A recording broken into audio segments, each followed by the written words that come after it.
Гарафа кич төшемдә. Önündə rəxət күрмәгән, төшендәгесен дә хәтереннән чыгармый диләр. Бик дөрес сүз. Менә үткән Гарафада күргән төшем хәзергә кадәр. Ягъни 1 ел исемдә тора. Хәзергә кадәр мин аны оныта алмыйм. Тәкъдир миңа андый төшләр күрсәтеп үчектерергә теләдеме? Яхуд дөньяда һаман караңгылык кына түгел, яктылык та бар дип кызыктырырга теләдеме? Алхасил ни булса да, бер харикылга да нәрсә теләде. Ни булса да, минем күңлемдә онытылмаслык бер хис калдырды. Төшендә гает көнен күрдем. Европа ысулынча, ләкин Шәрыкның да иң гүзәл әсәрләре катнаштырылып зиннәтләнгән татар клубында меңләп зыялы, яшь татар җегетләре һәм туташлары арасында бер-беребезне шатлыклы гает көне белән тәбрик итешергә җыелган идек. Җыелган кешеләр арасында татар гимназияләренең талиб ва талибаты, татарлар тарафыннан ачылган һөнәр мәктәпләренең шәкертләре, төрле дәрелфөннәрнең студент вә студенткалары, рус, госманлы һәм гарәби Европа мәктәпләрендә укучы татар яшьләре, милли театрларыбызның артист вә артисткалары, нурлы йөзле, мөлаим шәһрәле карт хукук профессоры Гали, тиб профессоры вә шәһәренең беренче табибы Гомәр, риязият профессорларыннан Россиядә иң мәшһүр риязи Мустафа, фәлсәфә мөтәхәссисләреннән Ибраһим, иктисад гыйлемәсеннән мәшһүр социалист Әхмәт, электрик фасылында берничә кәшфият вә ихтирагысы белән мәшһүр электротехник Сөләйман, мөхәндис Мигъмар Рәшид, татар адвокатлар, табиблар, мөхәндисләр, мөхәррирләр, мөгаллимнәр, муслима табибәләр, юристкалар, мөгаллимәләр, әсәрләре Европа һәм Азияның төрле телләренә тәрҗемә ителгән татар мөхәррир вә мөхәррирәләр бу җәмгыятьтә бар иде. Җәмгыятьтәге кешеләрнең бәгъзеләре бөтенләй европача, бәгъзеләре бик матур вә килешле сурәттә тектереп бөтенләй шәрыкча, вә бәгъзеләре дә һәр икесенең иң гүзәлләрен алып Европа шәрыкча киенгәннәр иде. Татар ханымнарының кичкенә калфаклары бу вакытта бөтен Европа шәрык ханымнары тарафыннан баш киеме буларак кабул ителгән булганлыктан, бу җәмгыятьтә җифәк көлтәсе шикелле чәчләрдән ясалган төрле прическалар өстендә калфаклар чәчләргә кадалган чәчәкләр шикелле торалар иде. Төрле яктан ишетелгән татарча фасих сөйләшүләр колакка мөлаим вә кәефле ишетелеп торалар иде. Халыкның берсе керә, берсе чыга, бәгъзеләре буфетка кереп ашыйлар, кахвә эчәләр. Шулай итеп, бу кеше диңгезе даими бер хәрәкәттә тора. Менә шушы җәмгыять арасында шатлыгымнан эчемә сыймый йөридер идем. Җәмгыятьтәге кешеләрнең күбесе шушы клубның агзалары булганлыктан минем белешләрем вә бер кысмы да якын дусларым иде. Килеп керүем белән араларына катыштым вә шул халык диңгезенең эчендә батып киттем. Дусларым күзләрен мөлаимәнә ясап яныма киләләр, бәгъзеләре кулымны кысалар, бәгъзеләре дә үбәләр, һәммәсе гаит белән тәбриклиләр вә шундый күп гаитләрне күрүемне телиләр иде. Мин дә үз тарафымнан шул ук нәрсәләр белән мәкабәлә итә вә иң самими шатлыгымны күрсәтә идем. Тәбрикләшеп бетердек. Мин клубның төрле бүлмәләрен йөрергә керештем. Уен бүлмәсенә кергәнемдә бер татар студент рус кызы курсистка белән шатранж уйнап утыралар. Кыз авыр гына сурәттә татарча мәхәтбә кыла, студент та аның белән русча сөйләшә. Икенче тарафта 3 кыз, 2 җегет һәм бер карт бик диккәтләп әллә нәрсә уйнап утыралар. Бүлмәдән чыгып киткәндә, шатранж уйнаучы курсистканың "Юк, сезнең хат", татарның "Да, верно" дигән тавышлары ишетелеп калды. Клубның көтепханасына кердем. Уртадагы зур өстәлгә төрле телләрдәге газета вә журналлар таратылып куелган. Тирәсендә дә әллә никадәр яшьләр, картлар, кызлар, карчыклар тезелгәннәр дә төрлесе төрле нәрсәләр муталага кылып утыралар иде. Мин дә килеп утырып газеталар вә журналлар актарырга тотындым. Әллә ничә гыйнванда газеталар арасыннан татар исемле берсен тартып чыгарып карый башладым да Әвәлге сәхифәдә гает сәбәпле газетабыз 3 көн чыга алмаячак булганлыктан, бу номеры 14 сәхифәдә чыгадыр дигән игълан карыйсым килмәсә дә күземә төртеп керә иде. Татар «Русское слово» газетасы зурлыгында көндәлек газетадыр. Газетаны актарып карангалый башладым да, өстән генә карап чыкканда күземә шушы мәкаләләр күренделәр. Яхья әфәнденең Думадагы соңгы нутыгы хакында Англия һәм Германия сәясиләренең фикере. Мөфти вә казыйлар сайлау көннәре җитә. Англиядә татар студентлары, Бохара шәһәрендә яңа ачылган гимназияларга татар мөгаллимнәрен чакыралар. Марс йолдызына әвәл аяк басу шәрәфе татар җигетенә маяссәр булды. Мәхмүд әфәнденең ахыргы әсәре турысында рус матбугаты, Биктимир әфәнде Жан Тимиров Париж әнҗүмәни дәнәшенә фәхри агза сайланды. Татар гимназияларында урын җитмей һәм башка шуның шикелле мәкаләләр. Газетаның санаигы Нәфисәгә даир хәбәрләре кысмында Риза әфәнденең бер картинасы Парижда 60 000 франкка сатылган. Бер татар кимиягиренең үз ихтирагысы бер дәва өчен Лондон выставкасында гран-при алганлыгы вә бер татар типографиясына эшнең нәфәсәте өчен Брюссельдә шул ук мөкафәт тәгаен ителгәнлеге күренеп тора иде. Театр вә музыка кысмыннан карап, бүген хезмәт әгъле клубында Дөнья вә мәгышәтчеләр дигән бер комедия вә ахырдан Тәҗвидче мутараккый дигән бер водевиль уйналачак икәнен һәм шәһәр театрында татар бәйрәме хөрмәтенә алмашыну көннәрендә татар яшьләренең тормышы дигән трагедия куелачагын вә берничә җирләрдә татар уенчыларының мөшәрәкәте белән зур-зур концертлар биреләчәген һәм дә татар операсы быел гыйнвар башына кадәр шәһәребезгә килмәячәк икәнне белдем. Газетаны куеп, журналларны карарга керештем.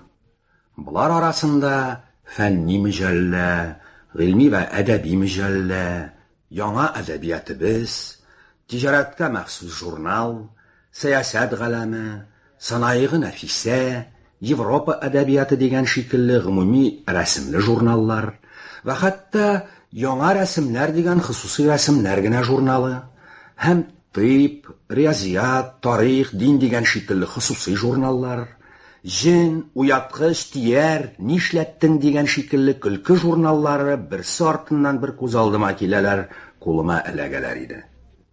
Өстәлнең бер читендә тора торган зур мөҗәлләд китапларны тотынганымда, булар арасында 12 җилдле татар тарихы, 2 җилдле Болгарга махсус асары гатика һәм күптән түгел генә нәшер ителеп тә, хәзер инде Европаның берничә телләренә тәрҗемә ителеп өлгергән татар мөхәррирләреннән Хәмид әфәнденең Үлем исемле әсәре бар икәнен күрдем. Татар тарихының 21-нче табгысы икәне әвәлге сәхифәсендә язылган иде. Бүген кич клубта шактый киң программалы концерт биреләчәк иде. Бөтен клубны тутырган звонок тавышыннан халыкка урыннарын ишгал итәргә икәнен белеп, мин дә концерт куелачак залга ашыктым. Улуг залның бөтен урыннары ишгал ителмәктә булганлыктан, бер төрле тыгызлык хасил булган һәм сөйләшүчеләрнең тавышларыннан бер төрле тәртипсез мәхәббәт гөрелте клуб бинасының түшәмнәренә кадәр күтәрелгән иде. Яңадан бер звонок булды. Концерт биреләчәк бигрәк урында сакал мыйкларын кырган 25 яшьләрендә матур гына бер җегет күренде. Моның чыгуы белән залдагы тавыш та кайчы белән кисеп төшергән кебек бердән туктады. Рояль алдына фәрештә рәвешле матур бер татар кызы килеп утырып, бик тирән мәгънәле бер көй уйный башлады. Артист һаман әле тик тора иде. Бер вакыт артист кулы белән кызга ишара итте, кыз да көйне баштан уйный башлады. Артист үзенең калын, киң вә каты, шулай да ишетер өчен гаять ләззәтле тавышы белән татар шагыйрьләренең берсе тарафыннан язылган «Инсаният өчен» операсыннан бер арияны җырлады. Ария тәмам булды. Халыкның кул чабу тавышлары белән бөтен зал да менә күтәрелеп китә дип уйларлык дәрәҗәдә яңгырады. Артист халыкка баш иде дә күздән җуялды. Аның урынында 20-22 яшьләрендә бик матур фигурлы артистка килеп басты. Һәм залдагы тавыш тынганчы рояль янындагы кыз белән нәрсәдер сөйләште. Тавыш тыну белән рояльдә моңлы бер көй уйнала башлады. Артистка да «Оныттыңмыни ул кичләрне» исемле бер роман чырлады. Артистканың тавышы моңлы, нечкә һәм көмеш кыңгырау тавышы кебек саф иде. Концерт программадагы тәртипчә сузылды. Рояль тирән хиссиятны хавый санатлар уйнады. Җырлаучылар да һәрберсе үзенә махсус бер латафат белән тыңлаучыларның йоклаган ва онытылган хисләрен уяттылар. Һәр кемнең күзендә бер шатлык, бәхетлелек әсәре ялтырый ва мәсгудият күренә иде. Беренче фасылы тәмам булды. Һәр кем урыныннан кузгалды, йөрде, китте, килде. Ярым сагать үтү белән концертның икенче фасылы да башланды. Бу фасылда программа буенча тәклитләр дә булачак иде. Башка нәрсәләр арасында Пишән базар татарының дини хутбәсе һәм үткән гасырларда әфиюн капкан мулланың сөйләве гыйнванлы тәклитләр артистлар тарафыннан бик маһарәт белән иҗра ителеп, бөтен халыкны хәлләре беткәнче көлдертә иде. Ни өчендер халыкка мөдәрриснең дәресе артык көлке тоелып, бик озакка кадәр туктамый көлеп торырга мәҗбүр итте. Иң соң нәрсә буларак, бер татар скрипач үз таснифы «Кайгы» исемле көйне уйнаячак иде. Скрипач 40-50 яшендәге карт үзенең чын дусты скрипкасы белән халык алдына чыкты һәм бик аз гына сызгалап карап, төсен бик моңлы сурәткә кертеп, акрын гына уйный да башлады. Бөтен халык үлде. Һич кем тын алырга җөрьәт итмиде. Бөтен зал müҗәссәм кайгы хисе белән тулды. Күзләрдән никадәр чыгармаска тырышкан кешеләрнең яшьләре тәгәрәп коелырга кереште. Мин бөтенләй үземнән җуялып, кайгы галәмендә сәйр итә һәм аны күзем белән күрә, колагым белән ишетә, бөтен тәнем, бөтен хисләрем белән сизә идем. Ләкин бу кайгы минем әвәлдән белә торган сызлавыклы кайгы түгел. Бәлки бер төрле латиф тел белән сөйләргә, каләм белән язарга мөмкин булмаган кайгы иде. Уен 10 дакыйка кадәр дәвам итте. Әгәр яңадан бераз дәвам иткән булса, мин мотлак сабырымны җуеп, кычкырып җылый башлаячак идем. Бәлки минем белән бөтен зал да җылашкан булыр иде. Ләкин бәрәкәт булсын, эш бу дәрәҗәгә җитмәде. Скрипка туктап, хуҗасы да күз алдыннан юк булды. Халык берничә дакыйка хайран булып торганнан соң гына кул чаба башларлык дәрәҗәдә айныды. Янымда утырган рус кызы күзендәге яшьләрен сөртә-сөртә миңа таба бөгелеп шушы сүзләрне әйтте. Мондый музыканы фақат татар композиторы тәсниф итә ала ва фақат татар скрипач кына уйнап булдыра ала. Мин дә мифтахирана сүрәттә әйе татар гына булдыра ала дидем. Концерт тәмам булды. Карт ва җитди кешеләр алган хиссиятларын бозмас өчен тиз-тиз генә тарала башладылар. Клубта фақат яшьләр генә калдылар.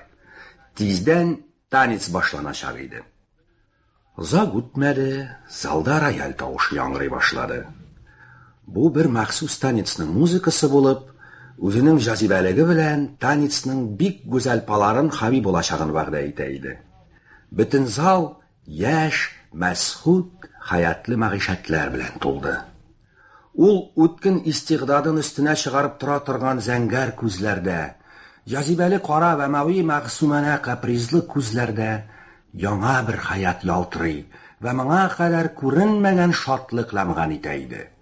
Бөтен залдагы бу парларның җегетләре музыка командасы астында гайрәтле палар ясаганда, ул müҗәссәм латафат кызлар да шул ук команда тәхтендә иң җазибәле кыяфәтләр ясыйлар иде. Бөтен зал бер кеше шикелле бер тарафка таба мәүзүн хәрәкәтләр белән тәвәҗҗүһ итә, музыкада алар шатлыгына кушылып, иң шатлыклы нәгъмәләрен чыгара. Кинәттән колак төбемдә "Гаит вакыты җитте, тор" дип кычкырган тавыш ишетелә башлады. Бу атамның тавышы икән. Төшемдә күргән галәмемнән аерылу никадәр авыр булса да, мин аннан аерылган идем. Һәм бер дә кире кушыла алмаслык итеп аерылган идем. Калтырана торып, киенеп, гаиткә китәргә тиеш идем. Шулай ук иттем дә. Мәчеткә халык күп җыелган. Бәгъзеләре гырлап, бәгъзеләре борыннарын сызгыртып ва бәгъзеләре дә тын гына йоклап утыралар иде. Хәзрәтнең бер иске Бухари тышлы китаптан берәр җөмлә гарәпчә укып, аны тәрҗемәгә башлап та, мәсәлән, фаразалар белән тутырып, үз тәхриренә үзе чуалып, тәмәрдән булганда бер сак, багайдан булганда ярым сак, арпадан булганда ничә сак дип күпернеп утыру бөтен мәчет халкының йокысын җәлеп иткәндә, миңа төшемдә күргәнем артист мөхәллитне хәтерләтеп, көләсемне китерә иде. Вәгазьнең ахырына таба мәчеттә һава бер дәрәҗә бозылды ки, миләр хәлсезләнеп, йөрәкләр сикерә һәм бөтен мәчетне тоткан гатыр шамае исе, яңа читекләрдән чыккан күн исенә катышып, борынга кереп, күңелләрне булгандыра иде. Ахыры намаз укылып тәмам булды. Һәркем төрмәдән җибәрелгән кеби тиз генә чыгар өчен ишек төбенә җыелганлыктан, кысылып кабыргалар сынарга җитешә. Вә ул арада туннарын, аяк киемнәрен җуялткан кешеләрнең ахвахлары да үзенә бер төрле булып, гомуми күренешкә трагический халәт бирә иде.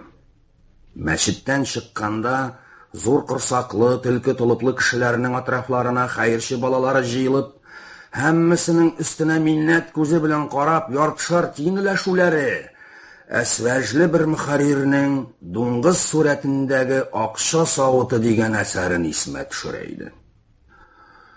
Өемә кайттым. Башым бик авырткан хәлдә, белеш-таныш шаганәләргә барып чәй эчеп йөрергә, яхуд үзем өемдә шуларны көтеп утырырга мәҗбүр идем. Гадәттә, аты чанасы яхшы кешеләр шуларны күрсәтер өчен зияратка да барып кайталар. Ләкин мин үзем бармый калсам, фақат зияратны таптаучының гадәде бер ким булачагын белгәнлектән барырга мәҗбүрият күрми идем. Берничә татар йортына кердем. Алардагы кунаклар ва йорт хуҗалары зияратта халыкның күплегеннән сүз чыгаралар, һәм безнең мәхәлләдә хәзрәт 8дә чыгарды, бездә 7:30 чыгарды диешеп, гаиттән иртә ва соң шугылары белән мактанышып утыралар иде. Өемә кайттым. Үзем зайырлар көтеп утыра башладым.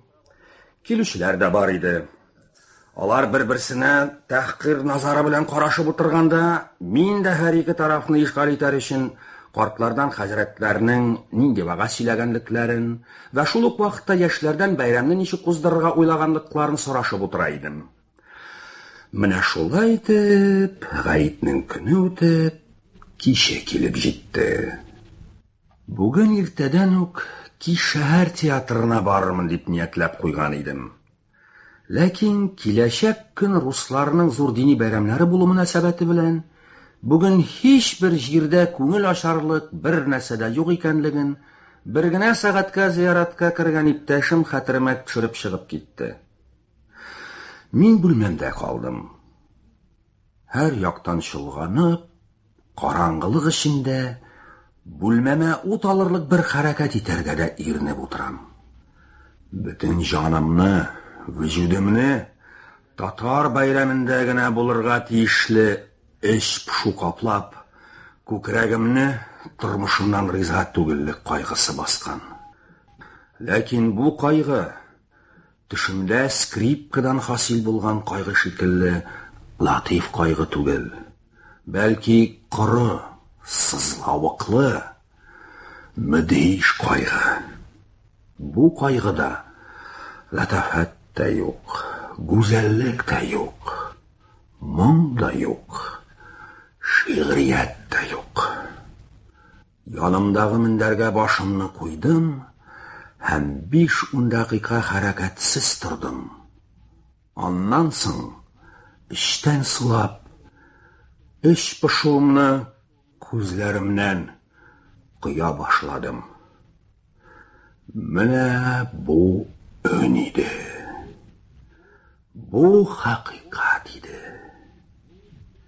Миңа бу көнне бәйрәм көне дип ышандырырга тырышалар иде.